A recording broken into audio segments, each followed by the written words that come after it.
ሰላም ለሁላችሁ ይሁን። የእግዚአብሔር ስም ይባረክ። እግዚአብሔር መልካም አባት ነው። እግዚአብሔር ስሙ ይባረክ። ወላጅ ለልጆቹ እንደሚያስብ እንደሚመግብ እግዚአብሔር ለመንፈሳዊ ነገራችን ሁል ጊዜ ምግብ አለው። እግዚአብሔርን ታምኖ ጠብቆ የመጣ ከእግዚአብሔር ያገኛል። የእግዚአብሔር ስም ይባረክ። እግዚአብሔር እናመሰግናለን። ደግሞ እንደገና እድል ስለሰጠን የያዕቆብን መጽሐፍ መልእክት የተመለከትን ነው።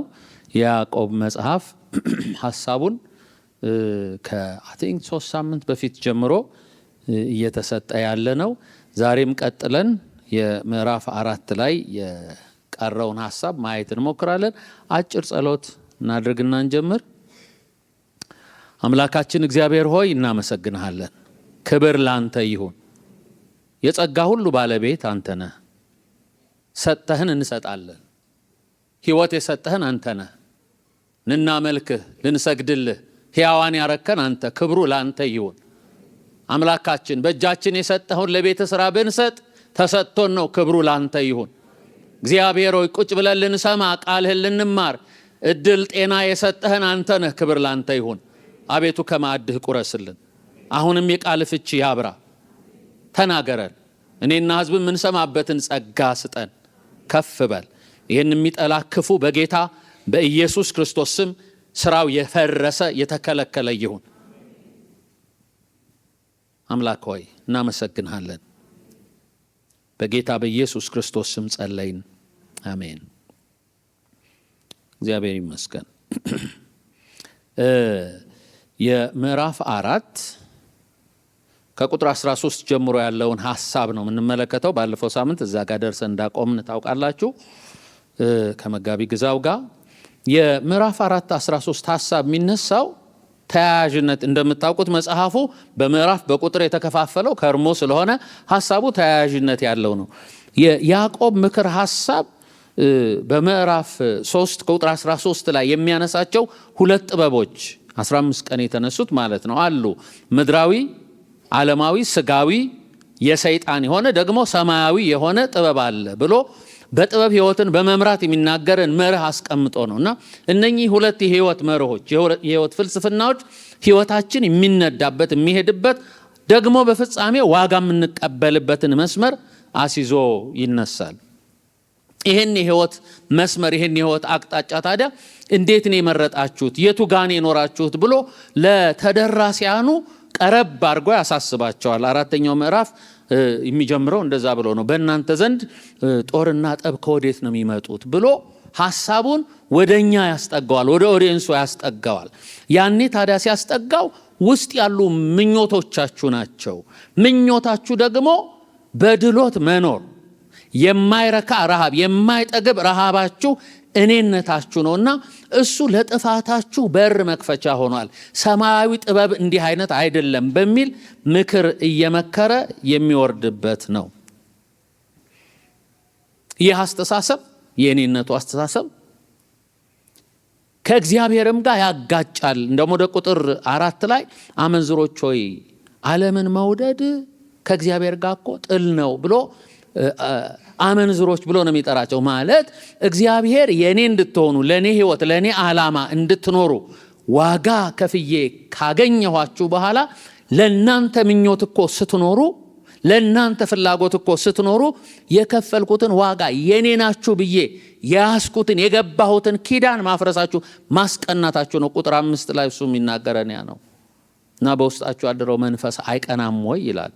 ልክ የትዳር አጋር ወደ ሌላኛው ሰው አይኗን ስታቀና ወይም ሲያቀና የኪዳን ተሳሳሪው እንደሚቀና አይነት እኔ እኮ የራስ ያደረኳችሁ የሰጠኋችሁ ጥበብ ለኔ እንድትኖሩ እንጂ ለዓለም እንድትኖሩ አይደለም። እንደዛ ከሆነ ከዓለም ጋር ወዳጅነት ያስቀናኛል ብሎ ፍቅሩንም የሚገልጥበት ክፍልን ነው የሚነግረን።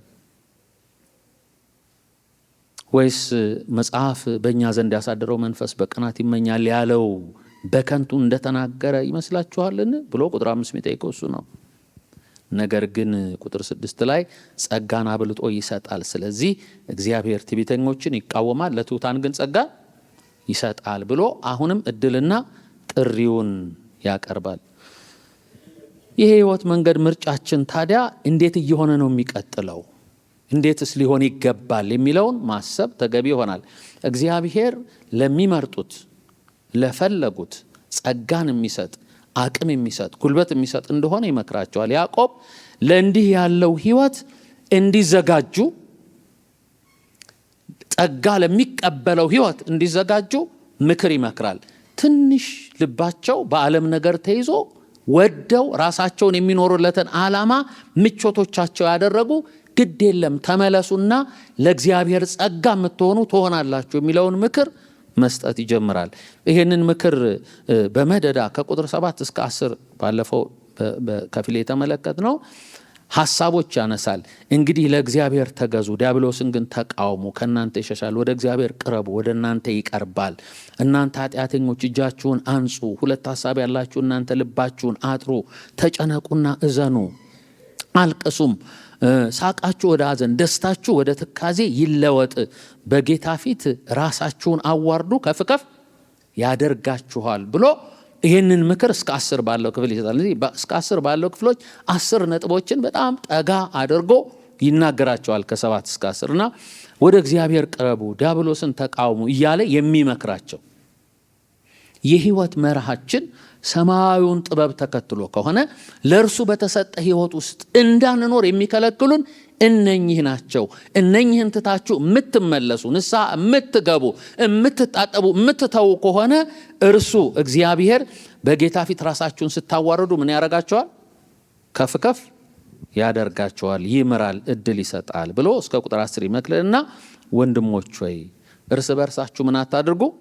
አትተማሙ። ወንድሙን የሚያማ በወንድሙም የሚፈርድ ሕግን ያማል፣ በሕግም ይፈርዳል።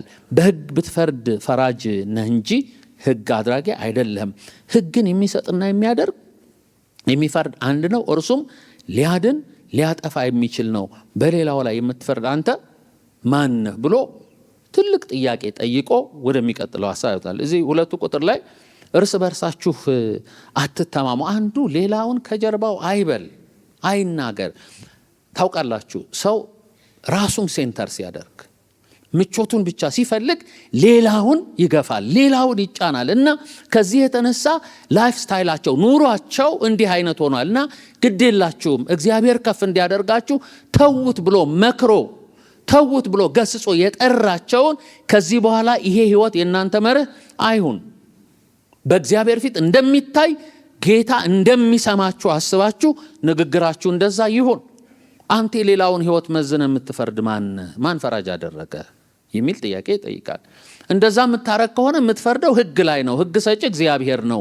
እሱን ትልቅ ሐሳብ ያነሳና ጦርነትህ በእግዚአብሔር ፍርድ ወንበር ላይ ተቀምጬ እኔ ሚዛን ልመዝን የማለት ያህል ነው፣ ጠላትነት ነው። ስለዚህ ከዚህ ህይወት ውጡና ራሳችሁን አቅርቡ ብሎ ትልቅ ምክር ይመክራል። እግዚአብሔር ይርዳን። ለውድቀት መኖር በጣም ከባድ ነው።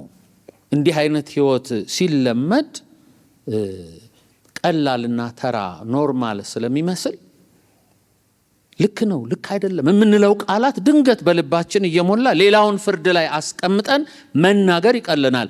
ራሳችን በፍርድ ወንበር ላይ ተቀምጠን እግዚአብሔር እንደተጋፋን ሳይመስለን። ይሄ የውድቀት ወይም የዝቅጠቱ ትልቅነት ነው። ግን አይመስልም፣ ሰው አይሰማውም፣ ራሱን እንደዛ ሊያስብ ይችላል። ለዚህ ነው አንተ ማነህ የሚለው ትልቅ ጥያቄ። እግዚአብሔር ፈራጅ ነው፣ ፍርድ የሚሰጥ እግዚአብሔር ነው። እግዚአብሔር ፈራጃችን ነው፣ ሕግ ሰጫችን ነው፣ ንጉሳችን ነው። እርሱ ያድነናል ብሎ ኢሳይያስ ምዕራፍ 33-32 ይናገራል። እግዚአብሔር ፈራጃችን ነው፣ ሕግ ሰጫችን ነው፣ ንጉሳችን ነው፣ እሱ ያድነናል ብሎ ይሄንን ነው የምትጋፋው ማለቱ ነው።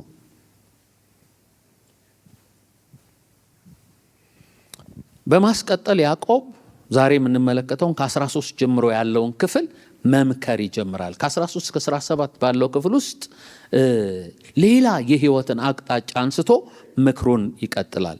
ዝም ብዬ ላንብበው። ቁጥር 13 ጀምሮ አሁንም ዛሬ ወይንም ነገ ወደዚህ ከተማ እንሄዳለን፣ በዚህ ዓመት እንኖራለን፣ እነግድማለን፣ እናተርፍማለን የምትሉ እናንተ ተመልከቱ፣ ነገ የሚሆነውን አታውቁምና ህይወታችሁ ምንድነው? ጥቂት ጊዜ ታይቶ ኋላ እንደሚጠፋ እንፋሎት ናችሁና።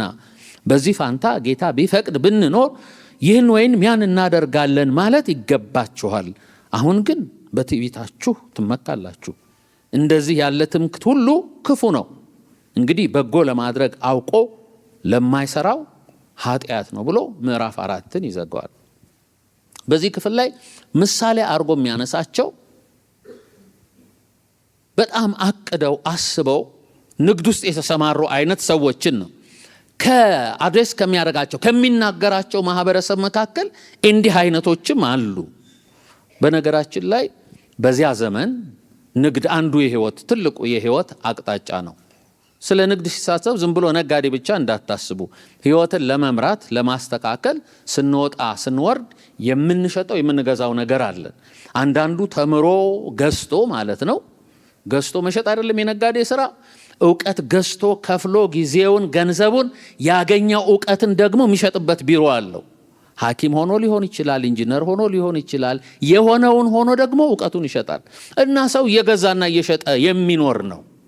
ያኔ ሊትራሊ ነጋዴዎች ዕቃ ወስደው ከቦታ ቦታ ይሸጡ ነበር፣ ነጋዴ ገዝቶ እንደሚያተርፍ እንደ ዘመኑ። እንዲህ አይነቶችን ብዙ ማሰብ እንችላለን እና አቂላና ጵርስቅላን ስትመለከቱ የሐዋርያት ሥራም ላይ ምዕራፍ 18 ላይ የተጠቀሱትን የሐዋርያት ሥራ ምዕራፍ 16 ሊዲያ ነጋዴ የነበረችዋን ሴት ስትመለከቱ ምሳሌ ማንሳት እንችላለን። እንዲህ አይነት ህይወት ነው ንግድ። የሰው ልጅ ህይወት አንዱ ገጽታ ነው። ስለዚህ ይሄ ክፍል ለነጋዴዎች እንጂ ለእኔ አይመለከተኝም እንዳንል ብዬ መናገር እንድችል ነው። ቁጥር 13 ላይ ሲናገር አሁን ዛሬ ወይንም ነገ ወደዚህ ከተማ እንሄዳለን፣ በዚህ ዓመት እንኖራለን፣ ከዛ እነግዳለን፣ እናተርፋለን የምትሉ እናንተ ተመልከቱ ይላል። በነገራችን ላይ በጣም ዌል ዲዛይንድ የተደረገ የታሰበበት እቅድ ነው የሚያወራው እና እቅዱ ጊዜን፣ መድረሻን፣ ምን ያህል እንደሚቆዩ ምን እንደሚያደርጉና ውጤታቸው ምን እንደሆነ አስልቶ የተነሳን ሰው ጥሩ ፕላን ያደረገን ጥሩ ፕላነርን ነው የሚያሳየው። እና ፕላን ማድረግ ማቀድ ክፉ ነው እያለ አይደለም። ታዲያ ምንድን ነው የጎደለው? እነኚህ ሰዎች አነሳሳቸው፣ አስተሳሰባቸው እግዚአብሔርን ያወጣ ነው። እግዚአብሔር የለሽ ሆኗል። ከላይ ጀምሮ እንደመጣው ራስ ተኮር ነው። ልክ ስትመለከቱ ዛሬ ወይንም ነገ ወደዚህ ከተማ እንሄዳለን ይላሉ። ኦኬ፣ ዛሬ ወይንም ነገ ማለት መቼ እንደሚሄዱ ጊዜያቸውን አቅደዋል። ቀጥሎ ወደዚህ ከተማ ወይም ወደዚያ ይላሉ። የሚሄዱበትን ፖይንት አድርገዋል። በዚያ ዓመት እንኖራለን፣ ምን ያህል እንደሚቆዩ፣ ምን እንደሚሰሩ፣ እንነግዳለን፣ ምን እንደሆነ ጥቅማቸው እናተርፋለን የሚል 5 ነጥቦች ይዘዋል። እና እንደዚህ ማሰብ ልክ ነው። አንዳንድ መጽሐፍት ይሄንን ከኢሳያስ ምዕራፍ 14 ላይ ነው ጋር አገናኝቶ ይናገረዋል። ሰይጣን የወደቀበት ውድቀት ላይ ያሉ ፕላኖቹ፣ እቅዶቹ እንዲህ አደርጋለሁ የሚለውን 5 ነጥቦች የውድቀት መንገድ ናቸው። እግዚአብሔር የሌለበት እቅድ የውድቀት መንገድ ነው የሚል ምክር ያስጨብጣል ይላሉ። የዚህ ትልቁ እቅድ ውድቀት ምክንያት እንዳልኩት እግዚአብሔር አልባነቱ ነው። እንደዚህ ይላል ቁጥር 14 ላይ ነገ የሚሆነውን አታውቁምና ሕይወታችሁ ምንድን ነው? ጥቂት ጊዜ ታይቶ ኋላ እንደሚጠፋ እንፋሎት ናችሁና፣ በዚያ ፋንታ ጌታ ቢፈቅድ ብንኖር ይህን ወይም ያንን እናደርጋለን ማለት ይገባችኋል የሚል ምክር ይሰጣቸዋል። የሚሞግታቸው 2 ነጥብ አንስቶ ነው። ጥሩ ነው ያቀዳችሁት፣ መቼ እንደምትሄዱ ታውቃላችሁ፣ የት እንደምትሄዱ ታውቃላችሁ፣ ምን ያህል እንደምትቆዩ ታውቃላችሁ፣ ምን እንደምትሰሩ ታውቃላችሁ፣ ትርፋችሁን አስልታችሁ ይዛችኋል። ግን አንድ ነገር ልንገራችሁ ብሎ 2 የሙግት ነጥብ ያነሳል። የመጀመሪያ የሚያነሳው ምን የሚል ነው? ነገ የሚሆነውን አታውቁም ይላል። ነገ ወይ ተነጎዲያ ተነስቼ ዓመት ቆይቼ አትርፍ እመጣለሁ ነው የምትለው? ወይም በሌላ አባባል ይሄንን አጥንቼ 5 ዓመት ከዛ ግራጁዌት አድርጌ ነው የምትለው? ወይም በየዘርፋችን ልናስበው እንችላለን። ኦኬ ጥሩ ነው ይሄንን ማሰብ ግን ነገ የሚሆነውን አታውቁም ይላል። የመጀመሪያ ቻሌንጁ ነገ እኮ የሚሆነውን አታውቅም፣ ለዓመት የምታቀደው። ሁለተኛውን ያነሳና ደግሞ እንኳን ነገ የሚሆነውን አይደለም አሁን አንተ አለኝ የምትለው ዕውቀት፣ አቅም፣ ገንዘብ፣ ህይወት ራሱ ምን እንደሆነ አታውቀውም። ህይወታችሁ አሁን ታይቶ ኋላ እንደሚጠፋ እንፋሎት ነው። የመኖር ዋስትናችሁ እናንተ እጅ ውስጥ አይደለም ያለው። ስለዚህ የህይወት ህልማችሁን ከእግዚአብሔር ውጭ አድርጋችሁ ከላይ እንዳለው ከላይ ስላላነበኩት ላንሳና ቁጥር 1 2 3 አንብቤ ልምጣ። በእናንተ ዘንድ ጦር ጠብ ከወዴት ይመጣሉ? በብልቶቿ ውስጥ ከሚገኙ ከነዚህ ከምቾቶቻችሁ አይደለምን? ትመኛላችሁ፣ ለእናንተም አይሆንም። ትጋድላላችሁ፣ በብርቱም ትፈልጋላችሁ፣ ልታገኙት አትችሉም። ትጣላላችሁ፣ ትዋጋላችሁ፣ ነገር ግን አትለምኑምና ለእናንተ አይሆንም። ትለምናላችሁ፣ በምቾቶቻችሁም ትከፍሉ ዘንድ በክፉ ትለምናላችሁ፣ አትቀበሉ ይሆናል። ስለዚህ መስመር የሚያደርግባት ምቾቶቻችሁ የኔ የምትሉት እኔ ነኝ መሐቀል የሆነው። ስለዚህ ብትለምኑ እንኳ ለእኔ በሚል ምቾት ዙሪያ ስለሆነ ልክ አትለምኑም። ስለማትለምኑ ደግሞ እግዚአብሔር ስለማትፈልጉ አትቀበሉም። ስለዚህ ይሄ እኔን ማዕከል ያደረገ ህይወት ብዙ ሊያቅድ ይችላል። እግዚአብሔር ግን ያይና አንተ ማነህ? ነገ እኮ የሚሆነውን አታቅም፣ ህይወት እንደንፋሎት እንደሆነ እወቅ የሚል ትልቅ ምክር ይመክራቸዋል። በዚህ አስተሳሰብ ራስን ማዕከል ያደረገ የበላይነትን ሐሳብ፣ አድራጊነትን፣ ቻይነትን የራስ የማድረግን አቅም የሚያነሳ ነው። ይሄ ነጥብ ይሄ ሐሳብን ስንመለከት ልክ ቁጥር 14 ላይ አሁን እንደተመለከት ነው ነገ የሚሆነውን አታቅም፣ ህይወትህ ምንድን ነው? ጥቂት ጊዜ ታይቶ ኋላ እንደሚጠፋ እንፋሎት አይደል ወይ? ስለዚህ ነገን የሚያውቅ ህይወትን ሰስቴን ማኖር የሚችል እሱ ካንተ ጋር ቢያቅድ አይሻልም ወይ? በሌላ አባባል የህይወት እቅድ ውስጥ ማን ይኖር? እግዚአብሔር ይኖር። ለዚህ ነው 15ኛው ቁጥር ላይ በዚህ ፋንታ ጌታ ቢፈቅድ ብንኖር ይሄንን እናደርጋለን ብሎ ማሰብ የክርስትና የህይወት መርህ ነው ብሎ ያስቀምጣል። እግዚአብሔር ይርዳል። ሁሉ ነገር ላይ ጌታ ቢፈቅድ ብንኖር እያልን እንበል ማለት አይደለም። ውስጥ ሚዛናችን ግን እግዚአብሔር እኔን ለምን ፈለገኝ? ለፈለገኝ ለዛ ነገር ከእግዚአብሔር ጋር ለመኖር ራሴን እሰጣለሁ ልንል ይገባል። በሌላ አባባል ከላይ ቁጥር 5 ላይ መጽሐፍ በእኛ ዘንድ ያሳደረው መንፈስ በቅናት ይመኛል ብሎ የሚናገረውን ቅናት አሁን በምታስበውና በምታደርገው የህይወት መስመር እንዳታመጣው ተጠንቀቅ። እግዚአብሔር ለምንድን ነው የፈለከኝ? አንተ ለፈለከኝ ነገር ለአንተ ልሆን እፈልጋለሁ።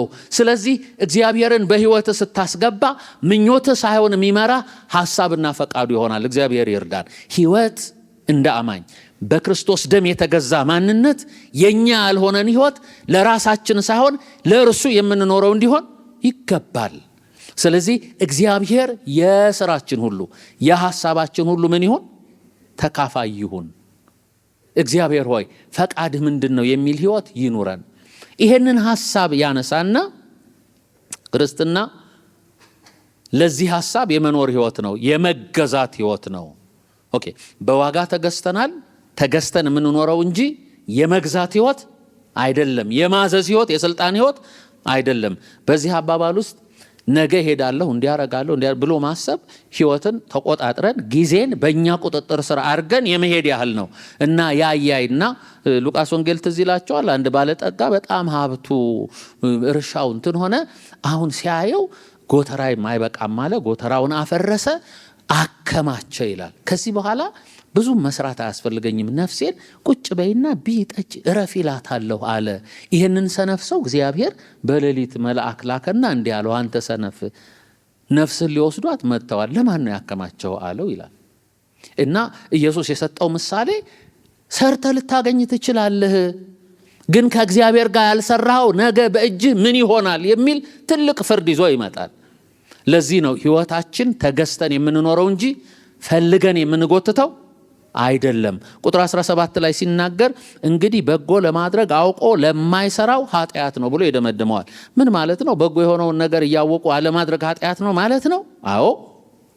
የሚያስጠነቅቀው ግን ከላይ ቅድም ከምዕራፍ 3:13 ጀምሮ ያነሳ ነው የህይወትን መርህ ልንመራበት የሚገባው ጥበብ ሰማያዊ ከሆነ በሰማያዊ ጥበብና ምክር ህይወትን ለመኖርና ለመመራት ፈቃደኛ ያልሆነ ወይም በጣም ሲያጠበው የእግዚአብሔር ሐሳብና ምክርን ሰምቶ እንደ እግዚአብሔር ሐሳብና ምክር ለመኖር እምቢ ያለ በጎ የሆነውን እምቢ የሚል ሰው የማያደርገው እሱ ኃጢአት እያደረገ ነው ይሏል። ስለዚህ ኃጢአት በሁለት መንገድ ነው። አንደኛው እግዚአብሔር ያልፈቀደውን ርኩሰት ማድረግ ነው። አታድርግ የተባለውን ማድረግ ነው። ሁለተኛው ደግሞ አድርግ የተባለውን አለማድረግ ነው። በዚህ ሂድ ብሎ እምቢ ማለት ነው። ስለዚህ በጎ የሆነውን የእግዚአብሔርን ምክር አለማድረግ ግድ የለም ብሎ ለራስ መወሰን ማለት ነው። ኃጢአት ነው ብሎ ያስቀምጠዋል። እነኚህን ምክሮች ያስቀምጠዋል። በዚህ ክፍል ላይ ምቾት፣ ማስቀናት፣ ተራ ኑሮና ጌታን መርሳት የምዕራፍ 4 ቁልፍ ሐሳቦች አድርገን ልናነሳቸው እንችላለን። ከቁጥር 1 እስከ 3 ላይ የራስን ምቾት ማስቀደም፣ ከቁጥር 4 እስከ 5 እግዚአብሔርን ማስቀናት፣ የኔ እንድትሆኑ ገዝቻችኋለሁ ካለ በኋላ የራሳችን በመሆን እግዚአብሔርን ማስቀናት፣ በራስ መተማመን፣ ተራ ኑሮን መኖር ከቁጥር 11 እስከ 12 ባለው ላይ እና በራስ መመካት፣ ትምክት ወይንም ጌታን መርሳት ከቁጥር 13 እስከ 16 ባሉት ክፍሎች መክሮን ያልፍና በእነኚህ ምክሮች ተመልሶ ከእግዚአብሔር ጋር ነገሩን ማያስተካክል ሰው መልካም የሆነውን አውቆ የማያደርግ ነው የሚል ምክርን ይሰጣል። ወደ ምዕራፍ 5 እንለፍና ምዕራፍ 5ን ጥቂት ሐሳቦች ላንሳ። ምዕራፍ 5 ላይ የሚነሳው ሐሳብ አሁንም እናንተ ባለጠጎች ስለሚደርስባችሁ ጭንቅ ዋይ ዋይ እያላችሁ አልቅሱ። ሀብታችሁ ተበላሽቷል፣ ልብሳችሁ በብል ተበልቷል፣ ወርቃችሁ ብራችሁ ዝጓል፣ ዝገቱም ምስክር ይሆንባችኋል፣ ስጋችሁን እንደ እሳት ይበላል። ለኋለኛው ቀን መዝገብን አከማችታችኋል። እነሆ እርሻችሁን ያጨዱ የሰራተኞች ደሞዝ በእናንተ ተቀምቶ ይጮሃል። ልድገመው ቁጥር 4ን እነሆ እርሻችሁን ያጨዱት የሰራተኞች ደሞዝ በእናንተ ተቀምቶ ይጮሃል፣ የአጫጆችም ድምፅ ወደ ጌታ ጸባዖት ጆሮ ገብቷል። በምድር ላይ ተቀማጥላችኋል፣ በሴሰኝነትም ኖራችኋል። ለእርድ ቀን እንደሚያወፍር ልባችሁን አወፍራችኋል። ጻድቁን ኮንናችሁታል፣ ገድላችሁትማል፣ እናንተን አያውቅምም። እንግዲህ ወንድሞች ሆይ ጌታ እስኪመጣ ድረስ ታገሱ። እነሆ ገበሬው የፊተኛውና የኋለኛውንም ዝናብ እስኪቀበል ድረስ እርሱን እየታገሰ የከበረውን የመሬትን ፍሬ ይጠብቃል። እናንተ ደግሞ ታገሱ፣ ልባችሁን አጽኑ፣ የጌታ መምጣት ቀርቧልና። ወንድሞች ሆይ እንዳይፈረድባችሁ እርስ በርሳችሁ አታንጎራጉሩ፣ አታጉረምርሙ። እነሆ ፈራጅ በደጅ ፊት ቆሟል። ወንድሞች ሆይ የመከራና የትዕግስት ምሳሌ የሆኑትን በጌታ ስም የተናገሩትን ነቢያትን ተመልከቱ። እነሆ በትዕግስት የጸኑትን ብፁዓን እንላቸዋለን። ኢዮብ እንደታገሰ ሰምታችኋል፣ ጌታም እንደፈጸመለት አይታችኋል። ጌታ እጅግ የሚምር የሚራራም ነው ይላል። እስከ ቁጥር 11 ነው ያነበብኩት። ይሄ ምዕራፍ 5 ላይ ተሸጋግሮ ሲመጣ የሚያነሳው ሐሳብ በጣም ጠንከር ይላል። ልክ ቅድም እንዳልነው መልካሙን ምክር መክሮ በተለይ እናንተ ነጋዴዎች ሕይወቴን በዚህ አቅጣጫ መራለሁ ብላችሁ በግላችሁ የምታስቡ ሕይወት የእናንተ አይደለም የተገዛ የኔ ነው የምታስቀኑኝ ከኔ ጋር ሳታስቡ ለጥፋት የምትሄዱ ባካችሁ በበጎ ምክር ተመለሱና መልካሙን አድርጉ ብሎ ምዕራፍ 5 ላይ ሲቀጥል ቁጥሩ ተያይዞ ነው። አሁንም እናንተ ባለጠጎች ስለሚደርስባችሁ ጭንቅ ዋይ ዋይ እያላችሁ አልቅሱ። ሀብታችሁ ተበላሽቷል፣ ልብሳችሁ በብል ተበልቷል፣ ወርቃችሁ ብራችሁ ዝጓል፣ ዝገቱ ምስክር ይሆንባችኋል፣ ስጋችሁንም እንደ እሳት ይበላል እያለ ይናገራል። እና ይሄ ሐሳብ ተያይዞ ለያዕቆብ ለሚጽፍላቸው ለተበተኑት አማኞች ነው ወይስ ለማያምኑ ሰዎች የሚል ሁለት ሐሳብ ይነሳል።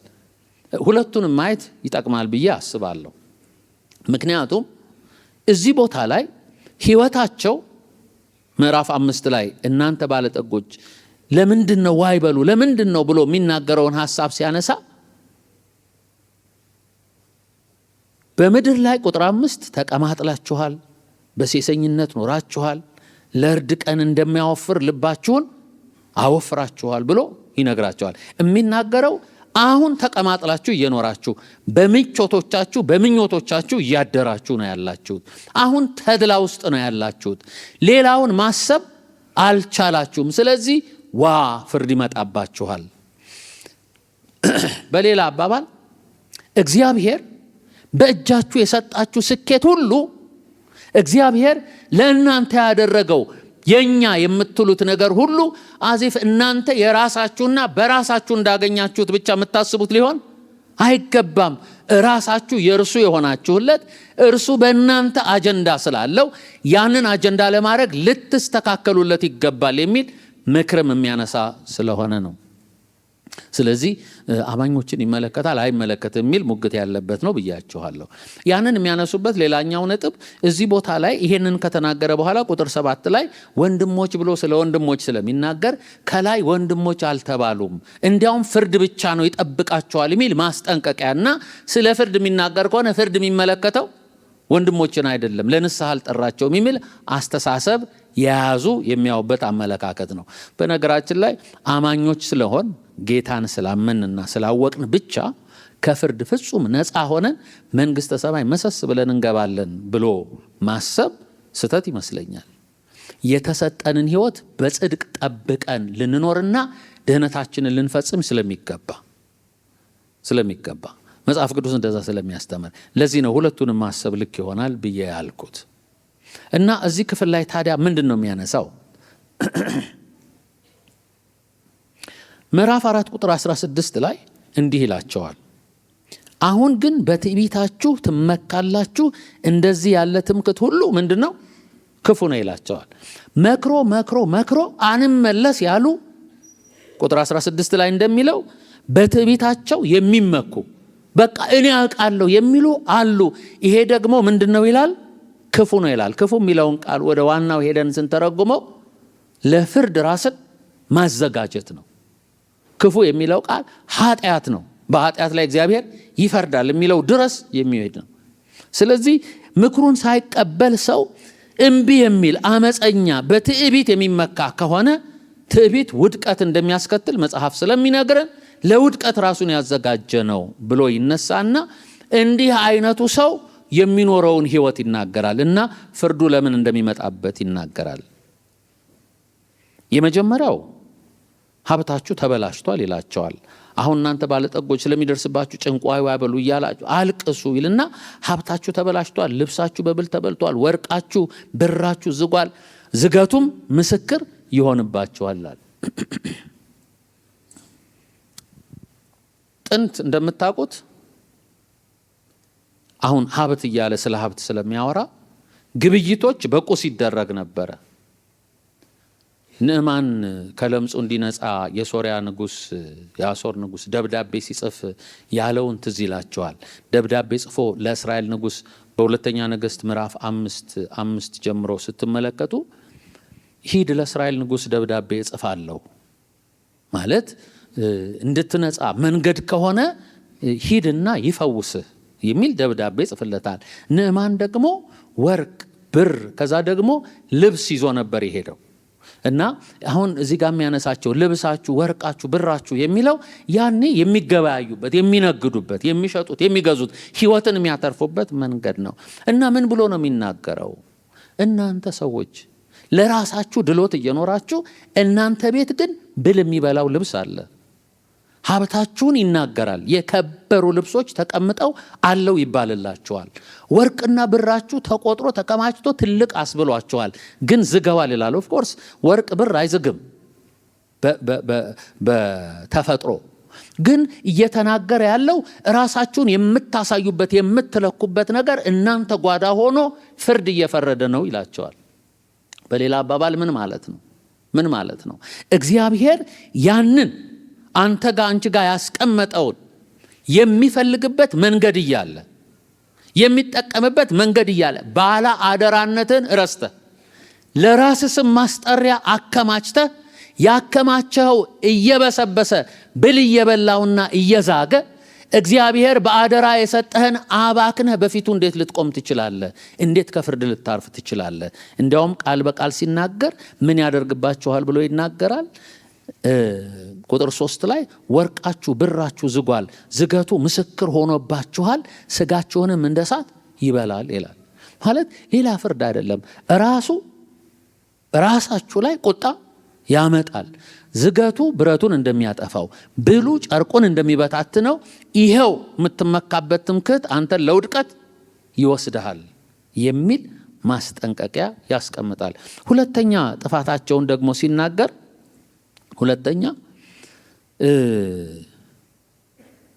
ቁጥር 4 ጀምሮ እነሆ እርሻችሁን ያጨዱት የሰራተኞች ደሞዝ በእናንተ ተቀምቶ ይጮሃል፣ የአጫጆችም ድምፅ ወደ ጌታ ጸባኦት ጆሮ ገብቷል።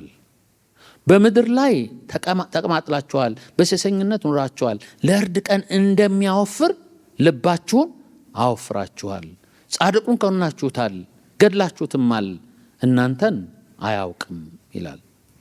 የመጀመሪያው እርሻችሁን ያጨዱ ያገለገሉ የሰሩላችሁ የተገባውን ብድራት ሳትሰጡ ትርፋቸውን ለእናንተ በማድረግ ያለ አግባብ በዝብዛችኋቸው ማለት ነው። የራሳችሁን ለማከማቸት የሌላውን ቀምታችኋል። እግዚአብሔር ያንን አይቷል። የሚዝገው እሱ ነው፣ የሚፈርድባችሁ እሱ ነው። ይሄ ብቻ አይደለም። የተቀሙት የተጨቆኑት ሲጮሁ ድምፃቸውን ወደ ጸባዖት ገብቷል። ጌታ ጸባዖት ጆሮ ድምፃቸው ገብቷል ይላል። ይሄ ጌታ ጸባዖት ጆሮ የሚለው የሰራዊት ጌታ እንደምንለው ማለት ነው። ትልቅ እግዚአብሔር የእግዚአብሔር አንድ ስም መጠሪያ ሲሆን ጦረኛ እንደማለት ነው። የሰራዊት ጌታ ሰራዊቱን የሚመራ ማለት ነው። የጭፍሮች ጌታ ጭፍራውን የሚመራ እንደማለት እና ይሄ ድርጊት እግዚአብሔር ጆሮ ገብቶ እሱ ሰራዊት አስከትቶ እንደሚመጣብህ አታውቅም ወይ? የሰማው የሰራዊት ጌታ ነው፣ የሰማው የጸባዖት አምላክ ነው፣ የሚፈርድ የሚዋጋ ነው የሚል ማስጠንቀቂያ ያነሳል። ዘሌዋውያን ምዕራፍ 19:13 ላይ ሲናገር 19:13 ላይ በባልንጀራ ግፍ አታድርግ፣ አትቀማው፣ የሙያተኛውን ዋጋ እስከ ነገ ድረስ በአንተ ዘንድ አይደርብህ። ክፍሉን በደንብ ብታነቡት ይቀጥላል እና እግዚአብሔር ይፈርዳል ብሎ ይናገራል። የዕለት ተዕለት ህይወት ውስጥ ልታደርግ የሚገባውን ያንተ አይደለም። እግዚአብሔርን በመፍራት ስትኖር፣ በጽድቅ ስትኖር ለሚገባው የሚገባውን ማድረግ እግዚአብሔርን በመፍራት ማድረግ ነው። የኤፌሶን መጽሐፍም ሲመክረን እንደዛ ጌቶች ስታስተዳድሩ የምታስተዳድሩት ጌታ እንዳላችሁ አስባችሁ ይሁን። ብድራትም የሚከፍል አለ። ባሮች ሰራተኞች ስትሰሩ እግዚአብሔርን በመፍራት ስሩ። አሳዳሪያችሁ ቀጣሪያችሁ ባያይ የሚፈርድ እግዚአብሔር አለ ብሎ ስለሚመክር ማለት ነው። ክርስትና ህይወት እግዚአብሔርን በመፍራት የሚኖር ለእግዚአብሔር የምንኖረው ህይወት ነው። ትንቢተ ኤርምያስ ምዕራፍ 13 ላይ ሲናገር ምዕራፍ 22 ላይ ሲናገር ቤቱን በግፍ ሰገነቱንም በአመፅ ለሚሰራ ባልንጀራውንም እንዲያው በከንቱ ለሚያሰራ ዋጋውን ለማይሰጥ ወየውለት ይላል። እስከ 19 ያለውን ክፍል ስታነቡ እግዚአብሔር ፈራጅ ነው። በጣም የሚዘረዝራቸው ሀሳቦች አሉ። ግፎችን በሙሉ ያነሳና እግዚአብሔር ይፈርዳል ይላል። እግዚአብሔር ይርዳን። ይሄ ህይወት በጥንቃቄ ያዕቆብ ሲመክራቸው ግድ የላችሁም ህይወት በጥንቃቄ ሊኖር ይገባል እያለ ትልቅ ምክር የሚመክርበትን ክፍል ነው የምንመለከተው። እነኚህ ሰዎች እንዲህ አይነትን ግፍ በመኖር በማድረግ ራሳቸውን እዚህ በሚታየው ትልቅ ሀብታም አካብተው ስም ያላቸው ሊሆኑ ይችላሉ። ግን መጽሐፉ እንደዚህ ይላቸዋል። ቁጥር 5 በምድር ላይ ተቀማጥላችኋል፣ በሴሰኝነት ኖራችኋል፣ ለእርድ ቀን እንደሚያወፍር ልባችሁን አወፍራችሁታል ይላል። ምን ማለቱ ነው? አሁን ደዝቷችኋል፣ አሁን ስም አላችሁ፣ አሁን ለራሳችሁ አውቃችሁበታል። ግን እንደዚህ ነው ይላቸዋል። ለእርድ ቀን የሚደልብ ከብት ታውቃላችሁ አይደለም? ምርጥ ምርጡን ሲበላ በቃ እንደ ልቡ ሲበላ ሲወፍር ምቾት ያገኘ ይመስለዋል። ግን ለእርድ ተጠብቋል። ሰይፍ ከፊቱ አለ። ልክ እንደዚህ ሆናችኋል። ልባችሁን ለእርድ ቀን አደልባችኋል። ይሄ ትዕቢታችሁ፣ ይሄ እኔነታችሁ አንድ ቀን ፍርድ ውስጥ ያስገባችኋል የሚል አባባል ነው የሚገልጠው። ለዚህ ፍርድ የሚያበቃችሁ በደል ከላይ እንዳየነው የሰራተኞችን ምንዳ መከልከላችሁ፣ አላ አግባብ ማሰረታችሁ፣ ያልተቃወሟችሁን መግፋታችሁ። እንዲያውም ቁጥር 6 ላይ ሲናገር ጻድቁን ኮንናችሁታል ገድላችሁትማል፣ እናንተን አይቃወምም። በሌላ አባባል ምንም ያላረጋችሁን ያልተቃወማችሁን ለራሳችሁ ምኞት ስትሉ፣ ለራሳችሁ ድሎት ስትሉ ዞር አድርጋችሁታል፣ ረግጣችሁት ሄዳችኋል፣ አፈናቅላችሁታል። ይሄንን ግን ማን ይሰማል? የጸባዖት አምላክ የሰራዊት ጌታ እግዚአብሔር ይሰማል፣ ይፈርዳል። እግዚአብሔር የሚገፋም አለ። እኛ ግን እንዴት ነው ህይወትን የምንመራው?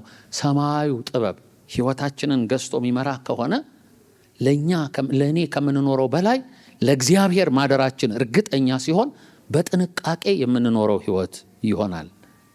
ይህንን ነው የሚመክራቸው።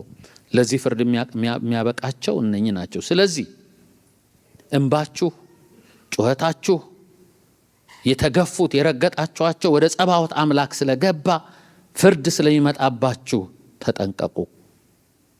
ቀጥሎ ከቁጥር 7 እስከ 11 ያለውን ክፍል ስናነሳ ከ7 እስከ 11 እንግዲህ ወንድሞች ሆይ ብሎ ለሚገፉት ለተጨቆኑት ጌታ እስኪመጣ ድረስ ታገሱ ይላቸዋል። ይሄኛው በዚህኛው ሳይድ ያለው አመፀኛው ሊመለስ ይገባዋል፣ ራሱን ሊያስተካክል ይገባዋል። በዚህኛው ሳይድ ደግሞ የተገፋው የተጨቆነውስ እኔ እንኳ ያ አይመለከተኝም የሚል ይሄኛውስ ለዚህኛው ደግሞ ምክር ይመክራል። ምክሩ ስለ ትዕግስት ነው የሚናገረው። እንደምታውቁት ያዕቆብ መጽሐፍ ምዕራፍ 1 ላይ ከቁጥር 2 ጀምሮ ሲናገር ወንድሞች ሆይ የእምነታችሁ መፈተን ትዕግስትን እንዲያደርግላችሁ አውቃችሁ ልዩ ልዩ ፈተና ሲደርስባችሁ እንደ ሙሉ ደስታ ቁጠሩት። ትዕግስት ምንም የሚጎድላችሁ ሳይኖር ፍጹማን ሙሉዋን ትሆኑ ዘንድ ስራውን ይፈጽም ይላልና ስለ ትዕግስት ብዙ እየተናገረ የመጣ መጽሐፍ ነው። ጌታ ይመጣል፣ ጌታ ይደርስላችኋል ብሎ ይናገራል። ይህንን ክፍል ሲናገር ታገሱ ብቻ ሳይሆን ወንድሞች ሆይ ጌታ እስኪመጣ ድረስ ታገሱ ነው የሚለው። ትዕግስታችሁ እስከ መቼ የሚል ጥያቄ ካለው ጌታ እስኪመጣ መታገስ በጣም ከባድ ነው። ጌታ ይመጣል ብሎ ማመን ስለሚጠይቅ ይህንን ትዕግስት የሚያስረዳበት 3 ምሳሌዎች ያነሳል። እንዲህ ይላቸዋል። ጌታ እስኪመጣ ድረስ ታገሱ። በኋላ እነሆ ገበሬ የፊተኛውንና የኋለኛውን ዝናብ እስኪቀበል ድረስ እርሱን እየታገሰ የከበረውን የመሬት ፍሬ ይጠብቃል ይላል። የመጀመሪያው ምሳሌ የሚያነሳላቸው ገበሬ ነው። ገበሬ የፊተኛውና የኋለኛውን ዝናብ እየጠበቀ እየታገሰ እኮ ፍሬ ማግኘቱ አይቀርም።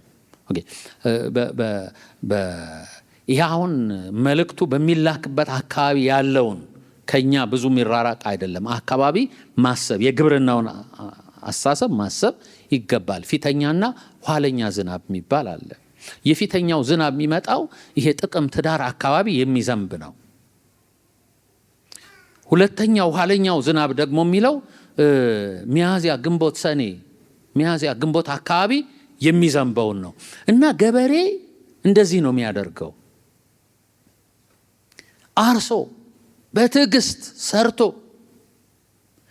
የኋለኛው ዝናብ መሬቱን ካረሰረሰ በኋላ ቆፍሮ ይዘራና የፊተኛው ዝናብ ተገላብጦ ነው ያልኩት እስኪመጣ ድረስ ተስፋ ያደርጋል። እና ያ በቅሎለት አጠጥቶ ፍሬውን እንደሚያጭድ ግን እርግጠኛ ነው። ስለዚህ በትዕግስት በጽድቅ የሚኖር ሰው ዋጋ ሊከፍል ይችላል። እግዚአብሔር ግን ይመጣል፣ እግዚአብሔር ይፈርዳል ብሎ ያበረታቸዋል። ራሳችሁን በመግዛት በትዕግስት ኑሩ። እንኳን እሱ እግዚአብሔር ይሄው በምድር ላይ በስርዓት ያስቀመጠው እነኚህ ፊተኛና ኋለኛ ዝናብ ተራቸውን ጠብቀው ይመጣሉ። ዝነቡ ያላቸው እመጣለሁ ያለማ ጌታ ይመጣል። ጌታ ስሙ ይባረክ። እና እስኪመጣ ድረስ ምን በሉ? ታገሱ። እዛ ጋር ደስ የሚለው የከበረውን ፍሬ እስኪቀበል ይላል። ትዕግስቱ መና አይደለም፣ የከበረ ፍሬ ያለው ክርስትና እግዚአብሔርን በመታገስ በጽድቅ የምንኖረው ኑሮ የሚያስከፍለንን ዋጋ ስንከፍል የከበረ ፍሬ ይቆጠርልናል። እግዚአብሔር ብድራት ሊሰጥ ይመጣል። እግዚአብሔር ስሙ ይባረክ። ቁጥር 8 እናንተ ደግሞ ታገሱ፣ ልባችሁን አጽኑ፣ የጌታ መምጣት ቀርቧልና። ወንድሞች ሆይ እንዳይፈረድባችሁ እርስ በርሳችሁ አታጉረምርሙ፣ እነሆ ፈራጅ በደጅ ፊት ቆመዋል ይላቸዋል። ሁለተኛ የሚያነሳው ሐሳብ ምንድነው? እናንተ ደግሞ ታገሱ። ቁጥር 8 ላይ ልባችሁን ምን አድርጉ? አጽኑ። ለምን? የጌታ መምጣት ቀርቧል ብሎ ይናገራል። ሜታኖያ የሚለው የጌታ መምጣት ቀርቧል፣ ይመጣል፣ ፍርድ ይሆናል። ብቻ ዳግም ምጽአት ብቻ አይደለም። እግዚአብሔር በአንቺ በአንተ በእኔ ጉዳይ ላይ ሊፈርድ ይመጣልም ጭምር ማለቱ ነው። እግዚአብሔር ስሙ ይባረክ። በጽድቅ የሚፈርድ ጌታ ባስጨነቀ ትዕግስትን በፈተነ ነገር ላይ መጥቶ ፍትህ ይሰጣልም ማለት ነው። እግዚአብሔር የፍትህ አምላክ ነው። እግዚአብሔር ስሙ ይባረክ። እና የጌታ ቀን ቅርብ ነው ይላቸዋል። ይሄ መጽሐፍ ከተጻፈ እኮ ሺህ ዓመት ተቆጠረ። ለነሱ ጌታ ደርሷል፣ ለእኛም ይደርሳል። እግዚአብሔር ስሙ ይባረክ። የጌታ መምጣት ቅርብ ነው ብቻ አይደለም። ቁጥር 9 ላይ ሲናገር ወንድሞች ሆይ እንዳይፈረድባችሁ እርስ በርሳችሁ አታጉረምሩ፣ እነሆ ፈራጅ በደጅ ፊት ቆሟል ነው የሚለው። እርስ በርሳችሁ አታጉረምሩ የሚለው ሐሳብ አሁን ከውጭ የሚሆን አይደለም፣ ሌላውን ማማት አይደለም። እዚህ ጋር የሚናገረው ከመከራው ጭንቅ የተነሳ በልባችሁ ወደ ማጉረምረም ውስጥ አትሂዱ። ትዕግስታችሁን የሚፈትን ነገር ቢሆንም ጸጋን ሁሉ የሚሰጥ ተብሎ ቅድም ተናግሮ የለም? ከፍ ብሎ ሲናገር እኮ እግዚአብሔር ትዕቢተኞችን ይቃወማል፣ ለትሑታን ምን ያደርጋል ነው። ቁጥር 6 ላይ ምዕራፍ 4 ጸጋን ይሰጣል። ወደ እግዚአብሔር ቀርባችሁ ዲያብሎስን ተቃውማችሁ የጸጋ አምላክ ጸጋ ስለሚሰጣችሁ፣ ጸጋ ደግሞ በፈተና ውስጥ ስትኖሩ መቆም የምትችሉበትን አቅም ስለሚሰጣችሁ በእግዚአብሔር ጸጋ ልባችሁን አጽኑ፣ ታገሱ ይልና ቁጥር 9 ላይ ሲናገር እንዳይፈረድባችሁ እርስ በርሳችሁ አታጉረምሩ የሚለው ከውስጥ ማጉረምረም ውስጥ አትግቡ፣ ጸጋ ይኑራችሁ እንጂ ይልና እሱን ሲጨርሰው ምን ይላል? እነሆ ፈራጅ በደጅ ፊት ቆሟል። በሌላ አባባል ምን ማለት ነው? ሳምባዲ አንድ ሰው መጥቶ የበሩን እጀታ እንደያዘ አይነት ማለት ነው። የት ቆሟል? ፈራጅ በደጅ ቆሟል። በቃ ከፍቶ ሊገባ ነው። ስለዚህ በጸጋው ታግሳችሁ ፍሬያችሁን ልክ ገበሬው እንደሚጠብቀው ጠብቁ። የጽድቅ አምላክ መልካሙን በጎውን ፍሬ ያበላችኋል። እግዚአብሔር ስሙ ይባረክ። ክርስትና የምንኖረው ህይወት ለእግዚአብሔር ተገዝተን ከሆነ የምንታገስበት ጸጋ ከእግዚአብሔር፣ የምንቀበለው አክሊል ከእግዚአብሔር ይመጣልናል። ይህንን ምክር ነው የሚመክራቸው። ይቀጥላል። ወንድሞች ሆይ ብሎ 2 ምሳሌዎችን ይነግራቸዋል። ወንድሞች ሆይ ቁጥር 10 ወንድሞች ሆይ የመከራና የትዕግስት ምሳሌ የሆኑትን በጌታ ስም የተናገሩትን ነቢያትን ተመልከቱ። እና ሬፈረንስ ወደ ኋላ ዞር በሉና እስቲ ነቢያትን ምን አርጓቸው? ተመልከቷቸው። በጌታ ስም የነገሯችሁን ይሄንን የጽድቅና የእውነት መንገድ ሊመክሯችሁ ከፊት የሄዱትን ተመልከቷቸው። ማንሳት እንችላለን። እኔ ኤርሚያስን ማንሳት እንችላለን። ጽድቅንና እውነትን ስለተናገሩ ኤርሚያስ ምዕራፍ 22 ከ13 ከ19 ተመልከቱት።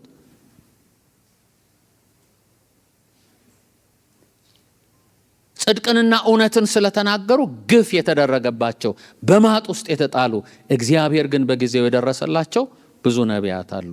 ሁለተኛ የሚያነሳው ኢዮብን ነው። እነሆ በትዕግስት የጸኑትን ብፁዓን እንላቸዋለን። ኢዮብ እንደታገሰ ሰምታችኋል፣ ጌታም እንደፈጸመለት አይታችኋል። ጌታ እጅግ የሚምር የሚራራም ነው ይላል። ኢዮብን ሲያነሳ ኢዮብ የምርም ተፈትኗል። ግን ምን ብሏል ነው የሚለው? ታግሷል። መካሪዎች መክረው ቁስሉን ጎጥጉጠው አሳምመውታል። ኢዮብ ግን ታግሷል። እግዚአብሔር ሰጠ፣ እግዚአብሔር ነሳ፣ እግዚአብሔር ስም ይባረክ ብሎ ራሱን አስጨንቆ እግዚአብሔርን ላይበድል በእግዚአብሔር ፊት ልክ ነህ ብሎ ሩጫውን የጨረሰ ነው ብሎ ይነግረናል። ኢዮብ ጥያቄም ካለው ጥያቄ ለምን እንደሆነ ይሄ ሁሉ መከራ አልገባኝም እንድታስረዳኝ ይፈልጋለሁ ነው ያለው እግዚአብሔርን። እግዚአብሔር ሊናገረው ሲመጣ በመጨረሻዎቹ ምዕራፍ ላይ አሁን ገባኝ፣ ሁሉን ታደርግ ዘንድ ቻይ ነህ፣ ሐሳብህን ሊከለከል እንደማይቻል አውቄያለሁ፣ እኔ ደካማ ነኝ ብሎ ለእግዚአብሔር የተሸነፈ ነው። እግዚአብሔር ይርዳን።